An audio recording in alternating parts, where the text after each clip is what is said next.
This may surprise you, but you're maybe saving too much for retirement. Yep, you heard me right. Most people are so focused on the how much to save that they forget about some of the critical elements that happen in retirement, like you get extra income that you never had before from government benefits like CPP and OAS, but also better tax benefits like pension income splitting. And what if I told you at a certain point, your portfolio actually does all the heavy lifting for you and your savings rate matters less and less as you get closer to your retirement date? So in this video, we're going to get into all those things and stick around to the end because we're going to go into the specific numbers of how this might look for you, depending on whether you're going to retire in 10, 20, and even 30 years. If we haven't met before, hi, I'm Evan. I'm a certified financial planner here in Canada, and I help people get to the retirement that they're looking for while also maximizing their life in the meantime. If that sounds interesting to you, consider subscribing to see more videos just like this.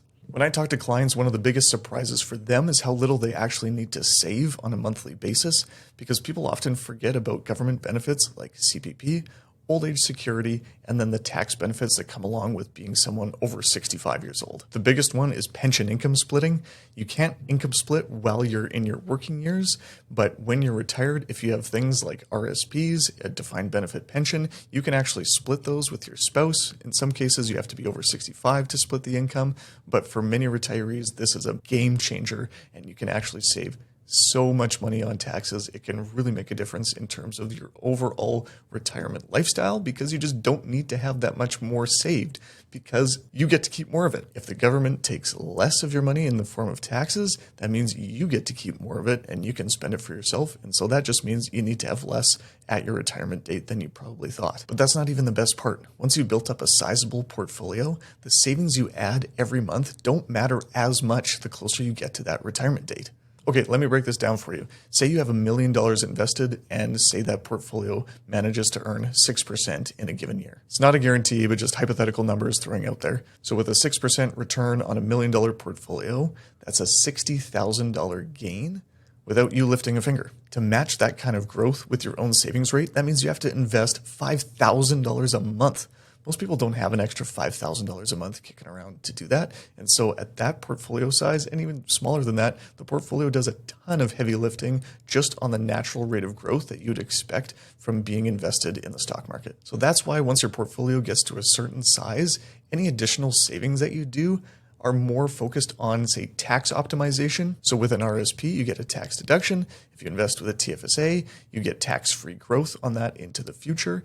And it's less about meeting your end goal in terms of the total portfolio amount because your portfolio is doing a lot of that heavy lifting already. But there are some little optimization things that you can get from adding more money every month, but it's more so on the tax side of things. So if you're in that situation where you don't desperately need to be adding more money every month, what's the alternative? How can you use that money to better optimize your life right now? So people come to me all the time. They might be existing clients. They might be listeners of my podcast, The Canadian Money Roadmap. You should listen to it.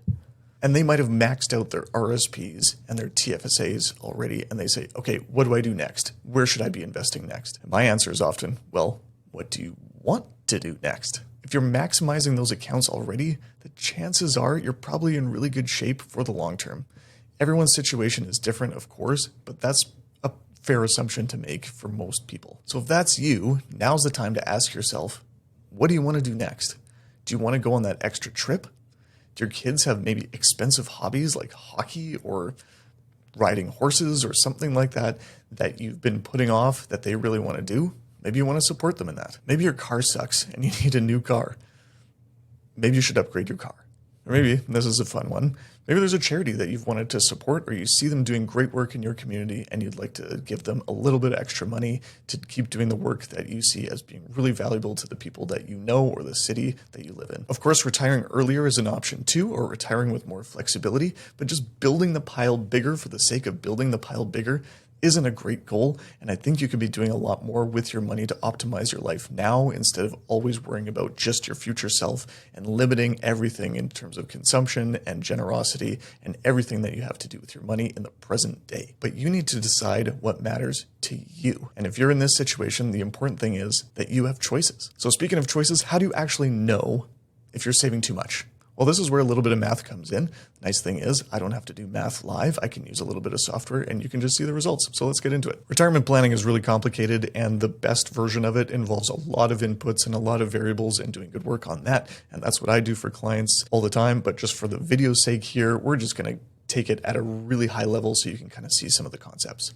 So here's how we figure it out. Let's start with a target amount that you'll need for retirement, and this is the amount that you'll need to live on in addition to your CPP, other pensions that you might have, old age security, things like that. Then we'll work backwards to figure out how much you actually need to save between now and then to actually meet that goal with a reasonable amount of confidence. Now here's the trick. I don't want to just assume 6 or 7% per year like some really simple calculators use. We live in the real world and we can do better than that. Returns fluctuate all the time, so using a straight line rate of return doesn't really give us as much confidence as you really need to set up a reliable plan on a go-forward basis, especially when the timeline is really long, like 30 years. So let's dive into the numbers and I'll show you exactly what it takes for a 35, 45, and 55-year-old to retire comfortably without overdoing the savings part. Okay, so this is one of the pieces of software that I use just for a quick look at someone's target savings amount. And so what we're going to do for each of these scenarios, we're going to look at a 35-year-old, a 45-year-old, and a 55-year-old, and they're all planning to retire at 65. Yes, your situation is probably going to be different, but you can kind of see the patterns here. So in this case, let's say these are largely the same person. We're just finding them at different intervals along their journey. So say their target amount is $1.5 million. Don't ask how we got there. This is just a round number that we can use that is a reasonable target for somebody. So if we use about a 2% inflation rate, that's the Bank of Canada's target. Sure, recent inflation has been a little bit higher than that, but anyways, we'll just use that. So this amount will be inflated by the time we actually get to 30 years away from now. This is for our 35-year-old. And right now, if this 35-year-old has been saving pretty aggressively and doing pretty well with their savings, they might have about $200,000. So they got 200 grand now, and their target is $1.5 million plus inflation every single year for the next 30 years. In their case, they're invested in a diversified portfolio of global stocks. So that's the portfolio that I've used here. This is about a third in Canada, about half in the US, and the rest in international stocks. And so let's take a look and see what they would need on a go-forward basis. Okay, even though we've used a specific portfolio that has an expected return and it has some history as well, what the software is doing is it's taking a look at its history, but also its volatility based on its risk profile. And so it's giving us a range of outcomes depending on a variety of different possibilities of what the future could look like in terms of investment returns. So the software here is generating 10,000 simulations of the future, which is pretty cool. It's probably a few more than we can reasonably estimate on our own. And so in this case, if we did nothing, didn't add any more, the whole point of this video, you might be saving too much already. So what if this person did nothing from here? They've already managed to save 200 grand. Their target is 1.5 million in 30 years. They have a 71% chance of meeting that goal without additional savings from here. That's pretty good. What if you want to do better than that? Great, that's no problem. Let's take a look. So if you want 75% likelihood from here, you only have to be investing another $120 a month. Sure, for someone that saved that aggressively, that's probably nothing. But for 90%, being 100% confident, that's going to be a figure that's pretty tough to calculate, because 100% certainty would require an unreasonable amount of savings that a real world scenario would not be able to really calculate well. So 90% is kind of a reasonable target for a very high confidence level on a go-forward basis. This is $827 a month. So let's see what that looks like here. So we show the graph. Now, if we are looking for that 90% confidence, what we're doing here is we're taking a look at this number down here that says this is the number that meets our goal. So again, with that inflation figure, in this case, this is 30 years from now, that number is actually closer to 2.7, 2.8 million. And then the high end, where we have 90% confidence, that is a huge leap from there. And so if you end up starting with 200 grand and saving 827 bucks a month, there is 90% chance that your outcome would land somewhere in between here. That doesn't mean you have 90% chance of having the $16 million. 90% of the final outcomes will fall between the middle and the top series. So somewhere along this path here, which is, that's a lot of money. So let's take a look and see what this looks like for someone who is now 45 and then 65. Okay, so our 45-year-old, we've changed some of the variables here. They now are someone, again, if they've been saving aggressively and you're 45 years old, you might have close to $500,000, maybe more, maybe less. I work with clients all the time that are in this situation, so this is something that I see. I know there a high percentage of the population will have less than this. So I don't mean this to be unrealistic, but for people that are aggressive savers, this might be a common situation. So if you're if you're 45 and you want to retire at 65, that means you got 20 years to your target. Again, 1.5 million is our general target. We've just shortened the timeline here. We're going to add inflation to that as well.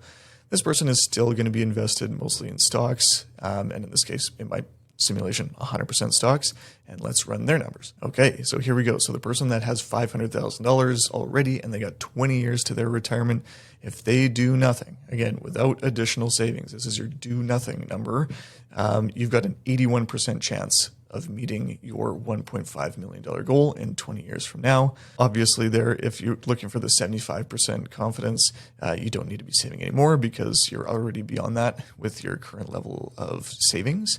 And then if you want that 90% target, 925 is the number that you might want to be looking at there. So let's take a look and see what that graph looks like. Same kind of thing here.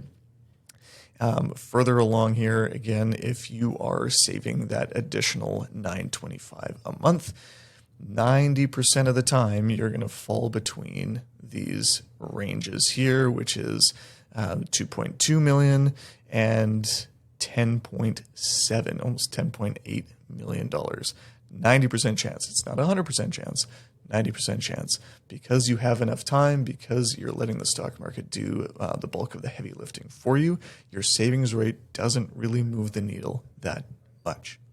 Now for a 65-year-old, we're going to tweak some of the variables again. Again, that same target, 1.5 million in today's dollars, same inflation rate.